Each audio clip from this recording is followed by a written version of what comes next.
You will die, and although your conscious existence in this world will end, the journey of your body returning to the earth will just begin.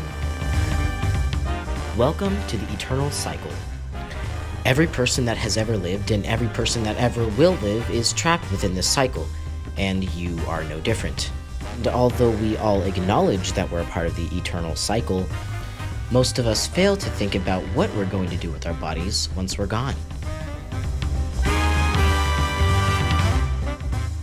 So let's go over some of the ways that people get rid of their corpses after they die. The first and most popular form of body disposition is burial. Although modern-day burial practices are vastly different from ancient ones, the idea remains the same. Take a body and put it underground. The second most popular form of body disposition is cremation.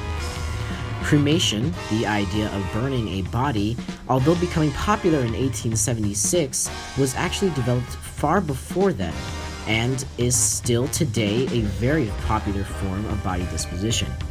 Another form of body disposition very similar to burial is via use of mausoleum. Like burial, you usually embalm the body, put it into a casket or coffin, but instead of it going underground, you put it above ground. But let's get a little bit more creative. Another form of body disposition that is actually quite interesting is called at-sea burial. The idea is you take a body, put it into a casket or coffin, put holes in it, and allow it to sink into the ocean, where it then decays. But all of these methods aren't very environmentally friendly. Most modern-day burial practices involve embalming the body, which is to put carcinogenic chemicals into the body in order to delay decomposition. This, as you can imagine, isn't very great for the environment when it seeps back into the soil. And in both burial and mausoleum burial, the body is required to be put within a concrete structure. Most people may not know this, but modern burial actually requires for the coffin or casket to be placed within a cement structure. This structure prevents cemeteries from collapsing in on themselves, and while it does do its job, it prevents the body from returning back to the soil. And cremation isn't much better. Cremation uses a ton of energy in order to burn the body with a modern cremator, and it releases an obscene amount of carbon dioxide.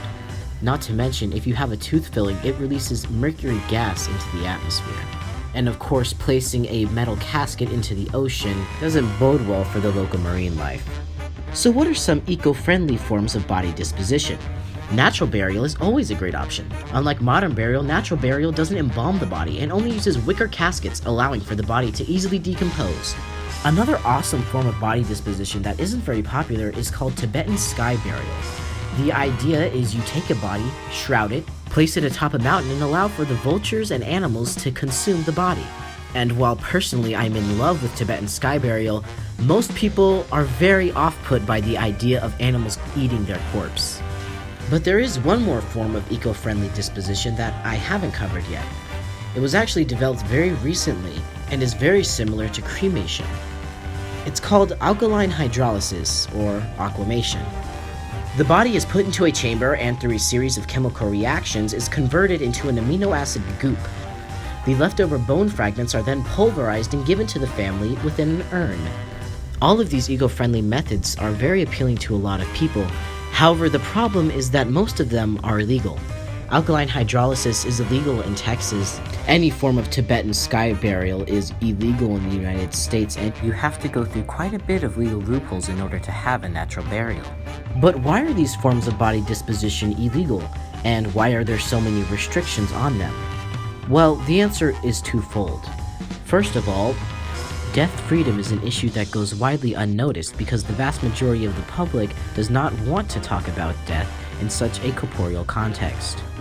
This leads to public apathy about anything death-related. The other half of this problem is that people believe that dead bodies are dangerous. Even though we've known for well over 20 years that dead bodies pose no public safety risk, many people are still under the assumption that dead bodies are dangerous. Luckily, in Texas, we still have one holy grail left for death freedom: House Bill 1155. Proposed by Senator Sarah Davis of District 134, House Bill 1155 would allow for the use of alkaline hydrolysis as a means of cremation and body disposition. There's only one problem. House Bill 1155 died in chamber around 2 years ago and hasn't been picked up since, which is wildly disappointing. So what's the takeaway then? If House Bill 1155 is dead, how can we actually make change in death freedom? Well, this can be done on 2 levels.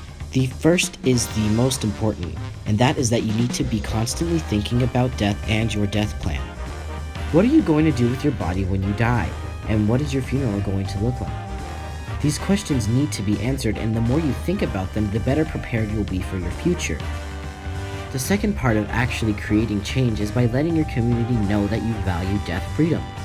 Call your local state senators and let them know that you have an invested interest in House Bill 1155, even though it's been long dead. If you are interested in learning more about death freedom or in creating a death plan, check the links in the description below.